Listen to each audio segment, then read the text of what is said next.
ജ്ഞാനം 1-ാം അധ്യായം. നീതി ജീവന്റെ മാർഗം.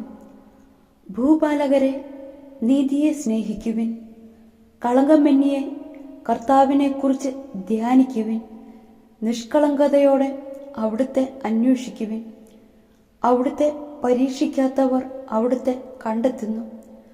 അവിടുത്തെ അവിശ്വസിക്കാത്തവർക്ക് അവിടുന്ന് തന്നെ വെളിപ്പെടുത്തുന്നു. കുടിലബുദ്ധി മനുഷ്യനെ ദൈവത്തിൽ നിന്ന് അകറ്റുന്നു. അവിടുത്തെ ശക്തിയെ പരീക്ഷിക്കുന്ന ഭോഷന്മാർ ശാസിക്കപ്പെടുന്നു. ജ്ഞാനം കപടഹൃദയത്തിൽ പ്രവേശിക്കുകയില്ല.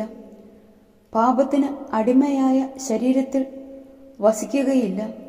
വിശുദ്ധവും സുശിക്ഷിതവുമായ ആത്മാവ് വഞ്ചനയിൽ നിന്ന് ഓടിയകലുന്നു. മൂഢാലോചനകളോട് വേഗം വിട പറയുന്നു. അനീതിയുടെ സാമീപ്യത്തിൽ ലജ്ജിക്കുന്നു. ജ്ഞാനം കരുണാമയമാണ്, എന്നാൽ ദൈവദൂഷണം പറയുന്നവനെ വെറുതെ വിടുകയില്ല. ദൈവം മനസ്സിന്റെ സൂക്ഷ്മ വ്യാപാരങ്ങളെ അറിയുന്നവനും ഹൃദയത്തെ യഥാർത്ഥമായി നിരീക്ഷിക്കുന്നവനും നാവിൽ നിന്ന് ഉതിരുന്നത് കേൾക്കുന്നവനും ആണ്. കർത്താവിന്റെ ആത്മാവിനാൽ ലോകം നിറഞ്ഞിരിക്കുന്നു. എല്ലാറ്റിനെയും ആശ്ലേഷിക്കുന്ന അത് മനുഷ്യൻ പറയുന്നത് അറിയുന്നു. ദുർഭാഷണം നടത്തുന്നവൻ പിടിക്കപ്പെടും. നീതിയുടെ ശിക്ഷ അവനെ വെറുതെ വിടുകയില്ല. അധർമ്മിയുടെ ആലോചനകൾ വിചാരണയ്ക്ക് വിധേയമാക്കപ്പെടും. അവന്റെ വാക്കുകൾ കർത്താവിന്റെ മുൻപിൽ വരും. അത് അവന്റെ ദുർവ്യാപാരങ്ങൾക്ക് സാക്ഷ്യമായിരിക്കും. അസഹിഷ്ണുവായവൻ സകലതും കേൾക്കുന്നു. മുറുമുറുപ്പ് പോലും അവിടുത്തെ ശ്രദ്ധയിൽപ്പെടാതെ പോവുകയില്ല. നിഷ്പ്രയോജനമായ മുറുമുറുപ്പിൽ പെടരുത്. പരദൂഷണം പറയരുത്. രഹസ്യം പറച്ചിലിന് പ്രത്യാഘാതമുണ്ടാകും.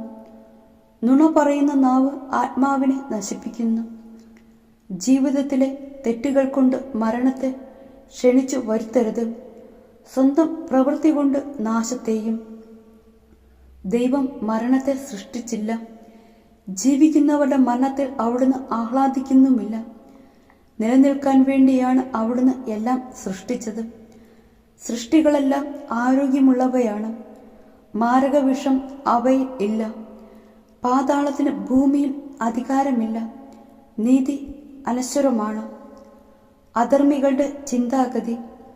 അധർമ്മികൾ വാക്കും പ്രവൃത്തിയും വഴി മരണത്തെ ക്ഷണിച്ചു വരുത്തി മിത്രമെന്ന് കരുതി അതുമായി സഖ്യം ചെയ്ത് സ്വയം നശിക്കുന്നു. അതിനോട് ചേരാൻ അവർ യോഗ്യരാണ്.